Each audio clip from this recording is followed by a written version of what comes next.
நம்ம இன்றைக்கி என்ன பார்க்க போகிறோம்னா நாசாவோட ஹபிள் ஸ்பேஸ் டெலிஸ்கோப் வந்து இப்போ ரீசெண்டாக ஒரு ஸ்பைரல் கேலக்சியாக படம் எடுத்திருக்கு. அதை பற்றி தான் நம்ம இப்போ பார்க்க போகிறோம்.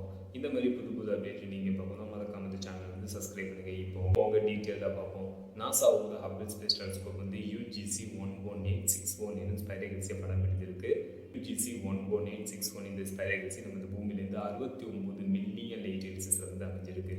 1 லைட் இயர் கிலோமீட்டரை கன்வெர்ட் பண்ணால் 9.46 ட்ரில்லியன் கிலோமீட்டர், அதாவது வெறும் 1 லைட் இயர் கிலோமீட்டராக கன்வெர்ட் பண்ணால் 9 லட்சம் கோடி கிலோமீட்டர். இந்த ஸ்பைரல் கேலக்சி நம்ம பூமியிலேருந்து 69 மில்லியன் லைட் இயர்ஸில் வந்து அமைஞ்சிருக்கு. ஆனால் வந்து எந்த லிமிட்ஸில் இந்த ஸ்பைரல் கேலக்சி வந்து அமைஞ்சிருக்குன்னு அதுக்கப்புறம் இந்த பிரபஞ்சத்தில் எந்த ஸ்பீடாக ட்ராவல் ஆகும்னா லைட்டு தான் ஸ்பீடாக ட்ராவல் ஆகும். லைட்டோட ஸ்பீடு வந்து ஒரு செகண்டுக்கு ஒரு வினாடிக்கு 3 லட்சம் கிலோமீட்டர் வந்து ட்ராவல் ஆகிருக்கும்.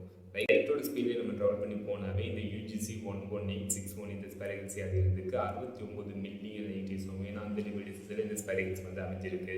இந்த UGC 11861 இந்த ஸ்பைரல் கேலக்சி இப்போ ரீசெண்டாக நாசாவோட ஹபிள் ஸ்பேஸ் டெலிஸ்கோப் வந்து படம் எடுத்திருக்கு. அந்த டேட்டாவை அந்த இமேஜை வந்து நாசாவுக்கு வந்து சென்ட் பண்ணியிருக்கு. அந்த டேட்டா மூலம் நாசா வந்து என்ன கண்டுபிடிச்சிருக்காங்க அப்படின்னு கேட்டிங்கன்னா, ஐலண்ட் கேலக்சியில் மிகப்பெரிய அளவுள்ள நட்சத்திரங்கள் வந்து வெடிச்சு அழிஞ்சிருக்கு அப்படின்னு கண்டுபிடிச்சிருக்காங்க. 3 சூப்பர் நோவா வந்து இந்த ஸ்பைரல் கேலக்சியில் வந்து ஏற்பட்டிருக்கு அப்படின்னு கண்டுபிடிச்சிருக்காங்க. அதுக்கப்புறம் இந்த ஸ்பைரல் கேலக்சியில் நட்சத்திர உருவாக்கம் வந்து நடைபெறுது அப்படின்னு கண்டுபிடிச்சிருக்காங்க. அதுக்கப்புறம் இந்த ஸ்பைரல் கேலக்சியில் நெபுலா ஃபவுண்டைன் வந்து இருக்கு அப்படின்னு கண்டுபிடிச்சிருக்காங்க.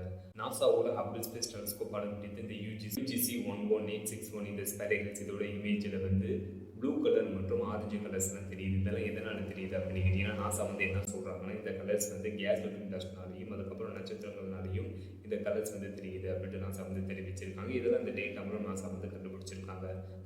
ஃபைனல் வீடியோ எப்படி இருந்துச்சுன்னு கமெண்ட் பண்ணுங்க. See you.